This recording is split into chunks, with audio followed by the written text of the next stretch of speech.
Kings 11 Punjab और Sunrisers Hyderabad की टक्कर दुबई में। दोनों टीमें अब तक 4-4 मैच जीती है। पॉइंट टेबल में बॉटम हाफ में है। लक्ष्य है 5वीं जीत का। और इस मैच के प्रीव्यू के 5 पॉइंट के साथ हाजिर है मैं मनीष और अजय राजा।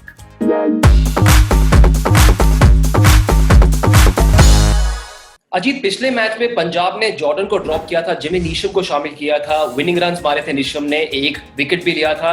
क्या इस मैच में नीशम या जॉर्डन? देखिए, आप किस तरीके से देखते हैं नीशम को, वो इम्पोर्टेंट है। आई थिंक मोर ऑलराउंडर के हिसाब से देखते हो कि आपकी बल्लेबाजी में थोड़ी गहराई हो जाए, इसलिए उसको लिया था। अगर आप उसके गेंदबाजी पे काउंट नहीं कर रहे हो कि 4 ओवर उतने ज़रूरी नहीं है, तो नीशम का बना रहना चाहिए टीम में। आपके 5वां 6ठा बॉलर जो भी है आपका, किसी से शेयर कर देंगे या कंट्रीब्यूट कर देंगे गेंद से।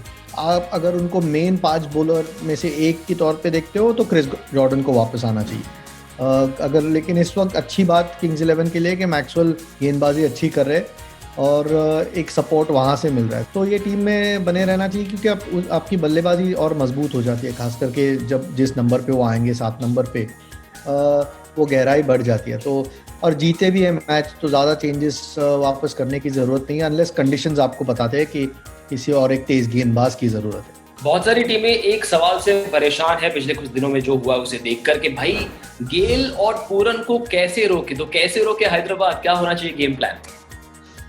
आउट करें उनको, कोशिश करें आउट करने की। आई थिंक मुश्किल चीज़ है, क्योंकि खास करके पूरन जिस तरीके के फॉर्म में इस वक्त, ऐसे नहीं है कि कोई एक गेंदबाज उनको रोक पा रहा है, स्पिन या तेज गेंदबाज, और अपनी पूरी इनिंग वैसे ही आक्रामक तरीके से खेल रहे हैं, तो गेंदबाजों पे प्रेशर ज़रूर होता है और बहुत बहुत काबिलियत है उनमें। और क्रिस गेल हमने देखा 2 मैचेस खेले हैं, शुरुआत धीमी की थी पहले मैच में, लेकिन पिछले मैच में एक तुषार देशपांडे का ओवर था जिसमें उन्होंने पूरा फ़ायदा उठाया। तो कैसे रोके? देखिए, आपकी स्ट्रैटेजीज तो हमेशा होती है। सनराइजर्स के पास भी होगी। एक राशिद खान एक ऐसे गेंदबाज है जो उनको फ़र्क नहीं पड़ता कि लेफ्ट हैंड है या राइट हैंड है उनके खिलाफ, और विकेट टेकिंग ऑप्शंस आपके जो भी है उस वक्त आपको इस्तेमाल करना ज़रूरी है। खास करके मैं फिर भी समझता हूँ पूरन के खिलाफ। क्रिस गेल बहुत अच्छे प्लेयर है, लेकिन जिस तरीके का फॉर्म पूरन ने दिखाया है, उनको आउट करना ज़रूरी होगा जल्दी सनराइजर्स को। अगर एक कम टोटल में रोकना है किंग्स 11 को, या अगर चेस कर रहे हो किंग्स 11 को, तो चेस करने से रोकना हो तो उनको जल्दी आउट करना ज़रूरी है। पंजाब की बैटिंग उनकी खासियत रही है जब से उन्होंने रिवाइवल प्लान शुरू किया है। बड़ी टीमों को हराया है। Mayank Agarwal, KL Rahul, Chris Gayle, Pooran सभी अच्छा कर रहे हैं। अब सामने, जैसे आपने कहा, राशिद खान के रूप में एक बहुत बड़ा गेंदबाज है, तो उनके खिलाफ क्या आपको लगता है कि अटैक करके दबाव बनाएंगे या फिर 4 ओवर चुपचाप खेल के दूसरों को अटैक करेंगे? ये थोड़ा सिचुएशनल होगा कि आपकी गेम कैसे जा रही है। अगर शुरुआत अच्छी मिली तो राशिद खान भी दबाव में होंगे, क्योंकि उनको विकेटें भी लेनी होती है, रन भी रोकने होते हैं।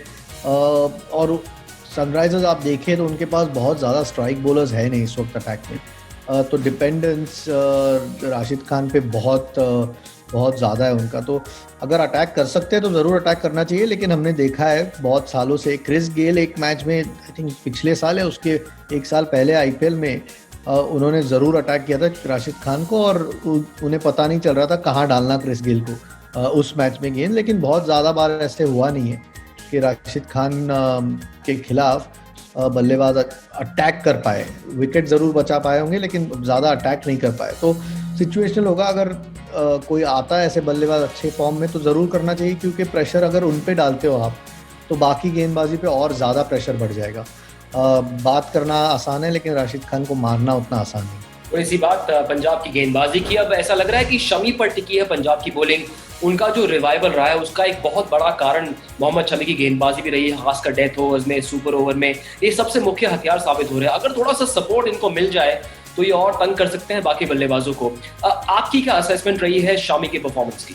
कमाल का परफॉर्मेंस रहा है। आई थिंक रेड बॉल से तो हमने देखा ही है कि कितने अच्छे गेंदबाज रह चुके हैं, विकेट टेकर है हमेशा, लेकिन अब वाइड बॉल क्रिकेट में उतना ही अच्छा कर रहे हैं, चाहे वनडे में हो, और अब T20 में शायद थोड़ा सा समय लगा उनको इस फॉर्मेट में कंफर्टेबल होने को, लेकिन इस वक्त उनके मेन गेंदबाज है, और इसलिए अभी भी अगर उनका मौका बना हुआ है क्वालिफाई होने का, वो शमी की वजह से, क्योंकि जिस तरीके की गेंदबाजी एंड ओवर्स में की है उन्होंने, या आखिरी के 2 या 3 ओवर्स में सामने वाली टीम को रोकना, या जब शुरू में गेंदबाजी कर रहे हो तो विकेटें लेना, उसी की वजह से।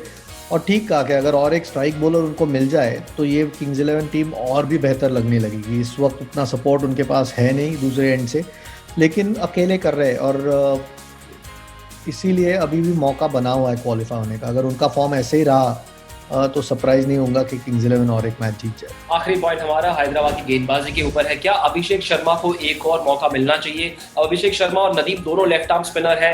नदीम ने अब तक 2 मैच में सिर्फ 5 ओवर किए हैं, पिछले गेम में सिर्फ 1 ओवर किया। अभिषेक एक बैटिंग विकल्प भी है, तो क्या नदीम के बदले उनको लाने के बारे में सोचा जा सकता है?